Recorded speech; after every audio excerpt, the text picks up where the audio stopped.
Welcome back to Magnum Madness Part 7, and in today's video we're going to cover two popular heavy-hitting magnums.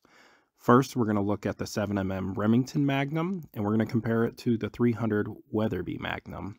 Please remember to comment below on which Magnum you want to see move on, and I have a feeling that whoever is going to win this one is going to win it all. The 7mm Remington Magnum. This cartridge was introduced in 1962, and when it came out, it really did take the market by storm, and a lot of people have been hunting with this Magnum. I like to call it the gentleman's Magnum.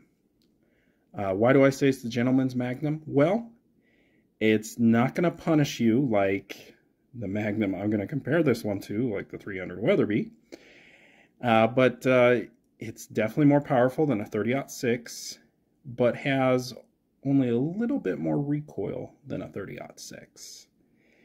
The bullets are sleek, and it's a relatively flat shooting cartridge. Let me just show you real quick. Using a 150 grain bullet and the 7mm Rem Mag, let's look at the BC. So they range from high 4s to mid 5s. That's pretty darn good with a 150 grain bullet.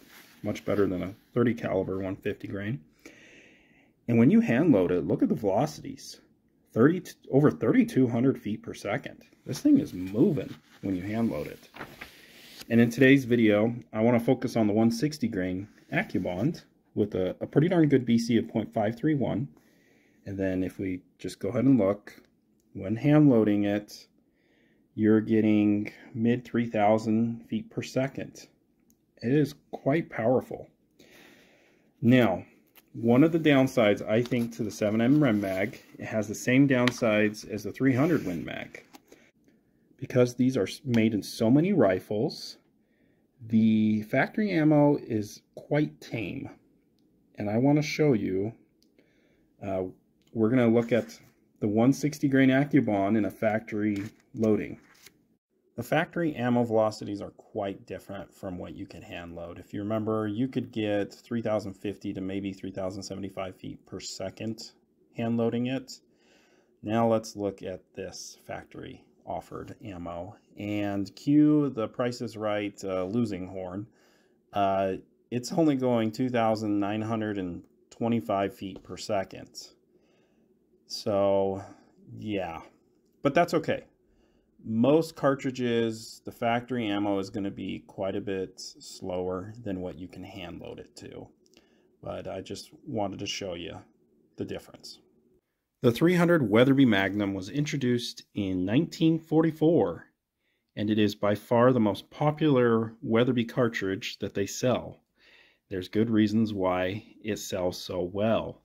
This thing is a heavy hitter.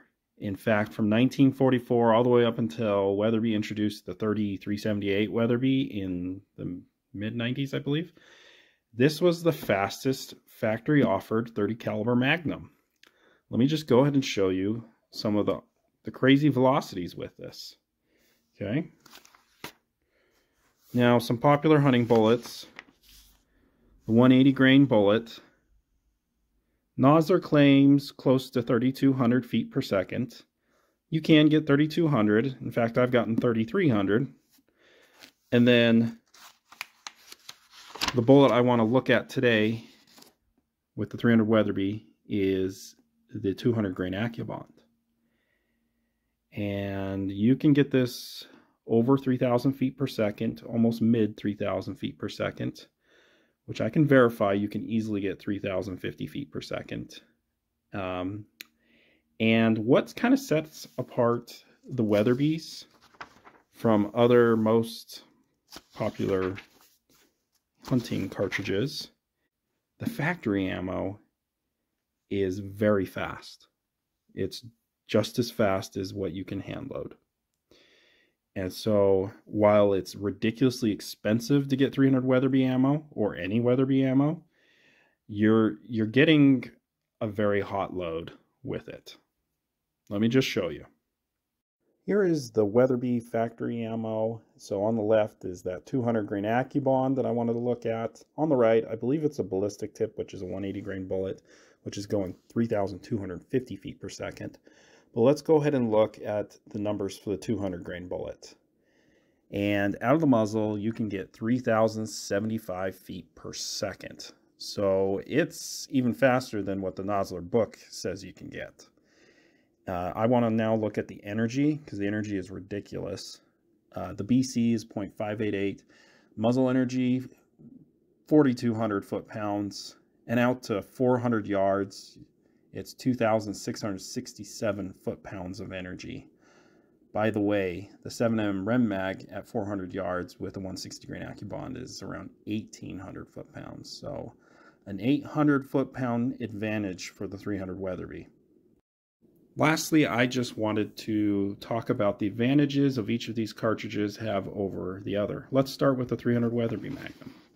Okay, number one, the power difference. Okay, most of the 300 Weatherby loads are going to have around 4,200 foot-pounds, sometimes even more, while the factory ammo 7mm Rem Mag loads are going to be around 3,000 to 3,100 foot-pounds. So about a 1,200, almost a 1,200 foot-pound difference. Now, if you hand-loaded the 7mm Rem Mag, you could get energy into 3,200 to 3,300 foot-pounds, but it's still a huge difference. So if you want the power and don't mind taking a second mortgage out of your house to afford the ammo for the 300 Weatherby, it's really the one to go with. Okay. Next, the twist rate and versatility.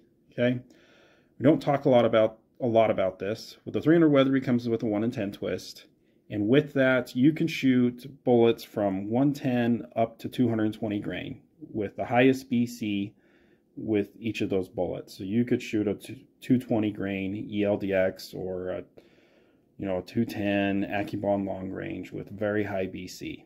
Okay.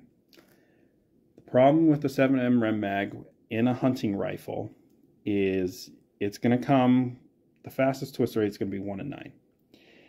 And your bullet selection is going to be anything from 120 to, 175, but the 175s are going to have to be your soft point bullets.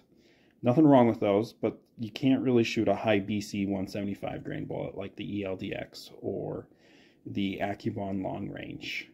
The twist rate's not fast enough. So if you really want a high BC bullet, you're basically, the highest you're going to be able to get is like a 168 grain. So not as much versatility as the 300 Weatherby. Lastly, quality control. Weatherby is the only one making 300 Weatherby rifles. And so you're going to get a good rifle.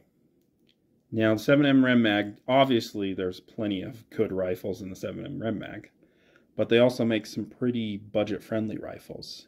All right, before you think I'm too pro 300 Weatherby, let's talk about the advantages for the 7mm Rem Mag over the 300 Weatherby. And number one has to be the cost. Now, I'm talking, that could include rifles, but specifically I want to talk about ammo.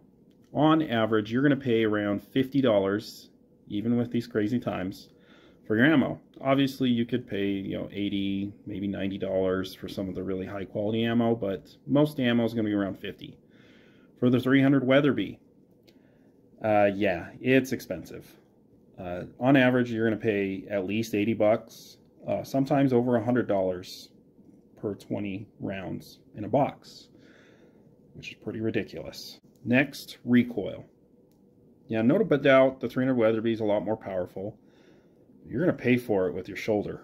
The 7mm Rem Mag is very moderate recoil. 22 pounds of recoil in around like an 8-pound gun, while the 300 Weatherby has 32 pounds of recoil. So yeah, it's a lot of people don't like shooting the 300 Weatherby. This is mostly just a 7mm advantage over a 30 caliber is you're gonna have higher BC bullets in the same bullet weight. So as I said, like if you're shooting a 150 grain or even a 165 or 168, you know, the 7mm is just going to have a higher BC. Okay, lastly, availability. I think this is a slight win advantage for the 7mm Rem Mag, because the 7mm Rem Mag ammo is very hard to find. But I would say it's a little bit easier than finding 300 Weatherby. So, hope you guys enjoyed the video. Please let me know in the comments, do you want to see the 7mm Rem Mag move on? Or do you want to see the 300 Weatherby? Thanks again for watching and have a great day.